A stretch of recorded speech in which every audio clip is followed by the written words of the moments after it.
We find a new artist. If I have their brushes, I'll be able to paint exactly like them. But that's not the case, right?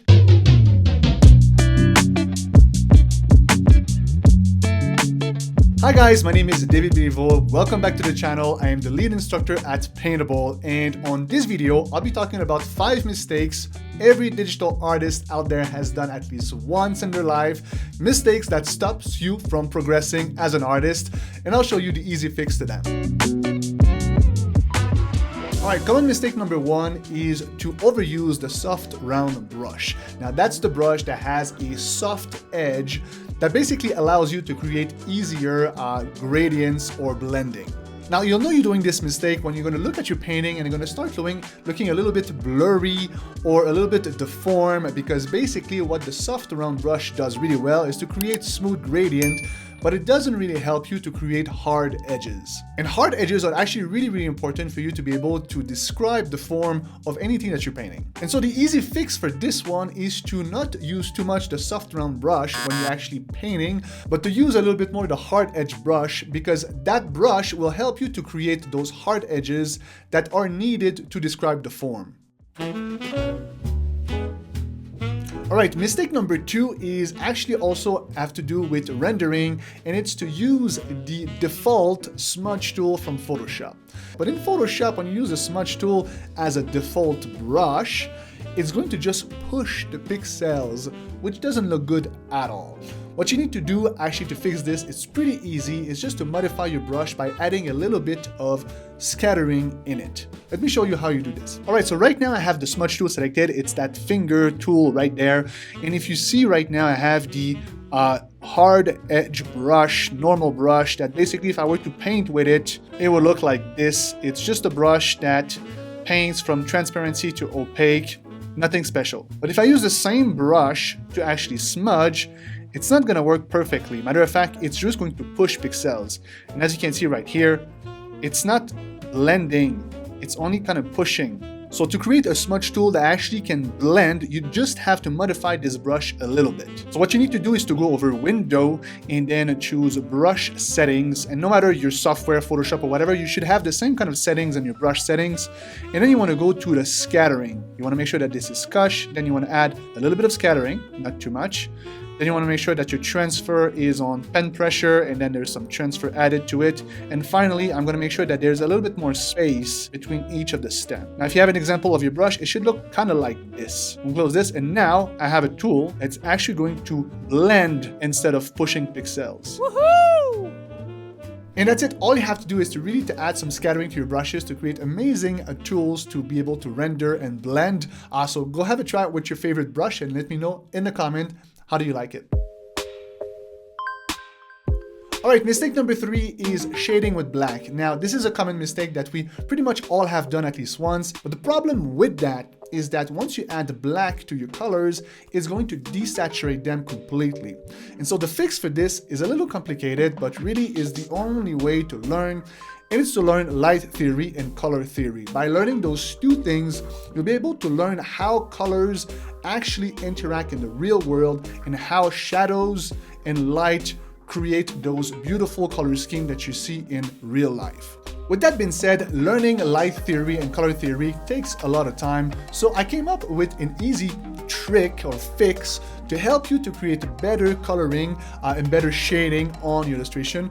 Let me show you what it is. Okay, so here's the mistake. Usually what people would do is they have an object that they want to render. I'm going to render a sphere here, and what they'll do is they're going to have some black and basically add the black to do the shadow, and then they're going to add some white to kind of create the highlight, and boom, they have something that is more or less looking like a sphere that has light and shadow. And that's a mistake. And so my quick fix for it is called the L recipe, and it consists into basically choosing your color by making an L on the color picker. I'll show you how it works. So the first thing you want to do is to pick up your color, then you want to go to your color picker, and what you want to do is an L. You want to go straight down with the color and then a little bit to the right, and you want to change the hue towards either the left or the right. I'm going to choose the left for this. I'm going to use this color to create the shadow. And then I want to pick up the color again and do the opposite L, so up and left, and then push the colors toward the other direction to create the highlights. And that's going to give you a much more saturated result. What you can do after that is to replicate that again. And as you can see, what it will do is basically give you just the colors needed to create something that is saturated and full of life, instead of having something that is desaturated and dull. Incredible! And that's it. With the L recipe, you'll be able to create a better coloring. But remember this is a quick fix. You still have to learn light theory and color theory. But for now, you can use this on your illustration to give them better coloring. Now, the mistake number 4 is one that I'm sure you are guilty of, and it's to think that brushes will save your art magically. Magic brushes. We find a new artist, we like their style, the first thing we think is, if I have their brushes, I'll be able to paint exactly like them.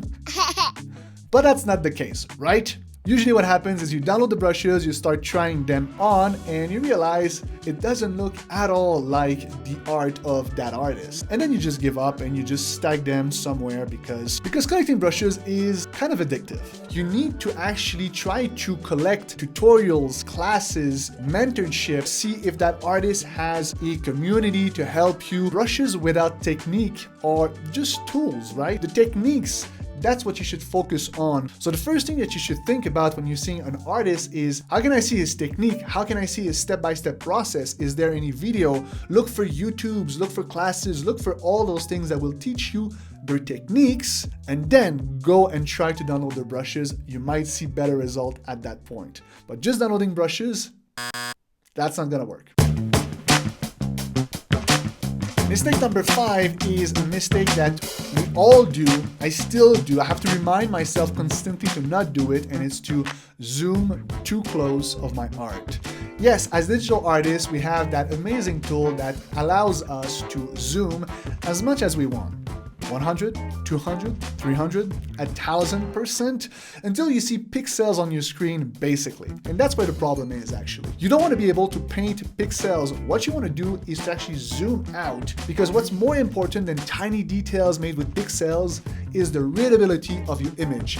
If you're able to read your image nicely from a far distance, you're on a way better track to have a better illustration than if you zoom super close and start painting pixels. So do this instead. Zoom out from illustration and try to fix the big things like your perspective, your composition, the shadow shape, the placement of the features if you're doing a portrait. All of those things will be super important to fix. And then on a second part, you can zoom in to add more details, and at that point it should be good to actually zoom in. But if you want to know actually when to put details, I created a video recently right here that you can go check it out. In there I'm going to tell you when exactly within that step-by-step process you should add the details. So if you want to learn about this, you can go ahead and click on this video, and I'll see you in there. Soft round brush, hard edge brush, hard edge brush, hard edge brush, hard edge brush, hard edge brush. Damn you French accent.